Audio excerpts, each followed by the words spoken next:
Hello everyone and welcome back to my channel. My name's Caitlin from Florals.com and today I have a pocket page process video for you.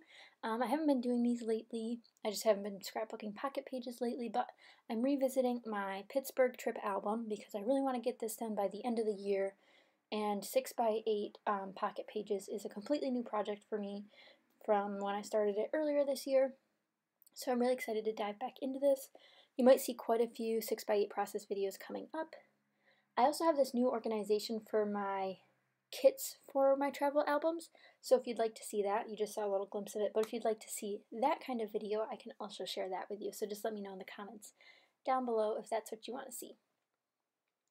So essentially, I need to scrapbook the zoo part of our trip.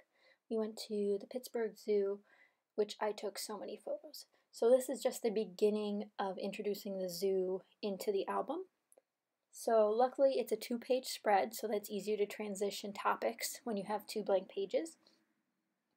And I started by picking out a picture of myself in front of the sign and picking out our memorabilia from it. So I have this map that I wanted to include. Next I picked out some random animal pictures and cut them down to 2x2 to put in the side here. These page protectors are from Simple Stories. This one has 2 4x4 pockets and 4 2x2 pockets. And the other side you'll see me work with later, I use a 6x8 page protector. So for the bottom 2 squares on that side, I ended up using a photo that was 2x4 and then cutting it in half. So I thought that was cute. Now I'm looking through all of my supplies for my travel album, which I tend to set aside just so I know all this stuff coordinates, but I can still grab from my stash later if I find something that works better. So I used these items. I used a Studio Calico sticker on one thing. This chipboard Explore word from Michaels is going to be my title for the left page. Just something simple. I don't think you need titles on every layout in your 6x8 album, only because I have a lot of photos for this trip and I don't want to waste my space putting on titles when the journaling will probably cover it.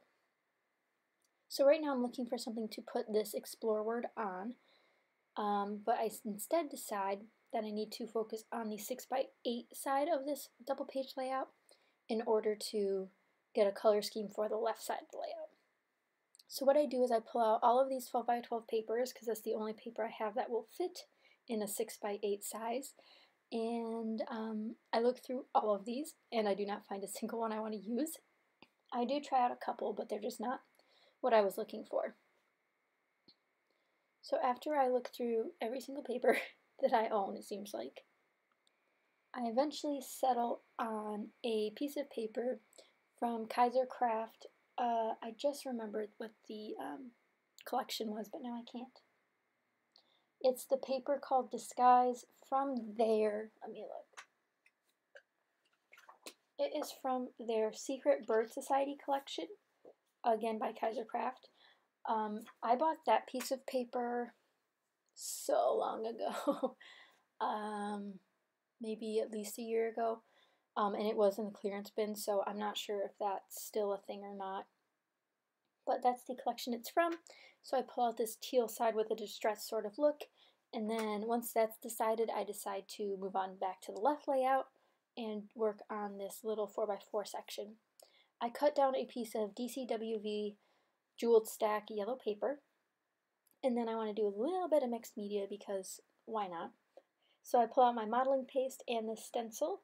This stencil I bought at Tuesday Morning, and it is from the company called Plaid. They're known for paints and stencils and all of that. So I just used some white modeling paste to give it a little bit more of a, I don't know, when I see things like this with like the leftover edges and not so simple and clean, it reminds me of zoos. I don't know why. It's like distressed but outdoorsy at the same time. Moroccan feel almost, but not exactly. So that's what I was going for. Now my camera does cut off in a little bit because of battery. So once I switch the battery packs, we will keep going forward. I'm just going to let the modeling paste dry, and I also pull out this Heidi Swap sticker that I'll use, which is a little arrow. But you'll see me glue that all down later anyway. So next I want to work on the right side of my layout. And as you know, this pamphlet, the map pamphlet, is something I really wanted to incorporate just because I think it tells a bigger part of the story, and you'll be able to see like which animals we saw where, and if we go back later, then you can compare maps. So I wanted to make this accessible, so I didn't want to glue it down. So what I ended up doing was going through I have this little station in my craft room. I know I haven't filmed my craft room tour yet, but it's coming. I just have to clean a lot. But I have this little station where I have like tissue paper, bags, tags, doilies, all of that. So I went through that area and pulled out these types of bags. I ended up picking this We Are Memory Keepers bag from the Typecast collection, so the ones that work with the typewriters. And I pulled out this one with a little, it's not exactly herringbone pattern, but it pretty much is. And then I decorate the bag with some stickers from Heidi Swap and then some puffy stickers from Heidi Swap.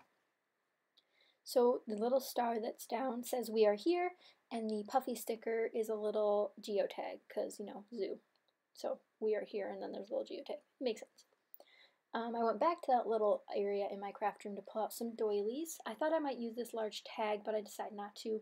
I might add the tag in later for some journaling, because I didn't leave journaling on this title section of my project, but I don't know how many pages of zoo pictures I'm going to do. I have like 30 zoo pictures, so that's a little bit of a problem.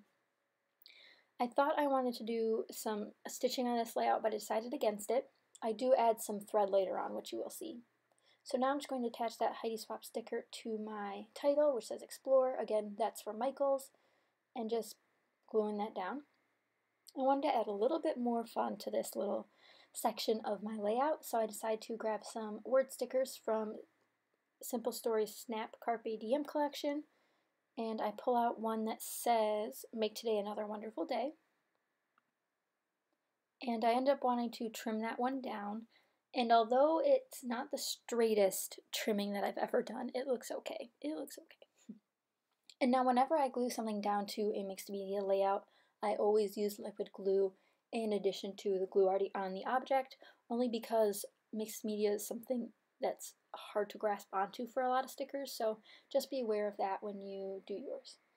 I pull out a small heartwood veneer from Project Life, and then I'll also stick on a teeny tiny little green heart from Studio Calico. Now visiting the other section quickly, I'm going to glue down this beautiful gold doily from Michael's Recollections.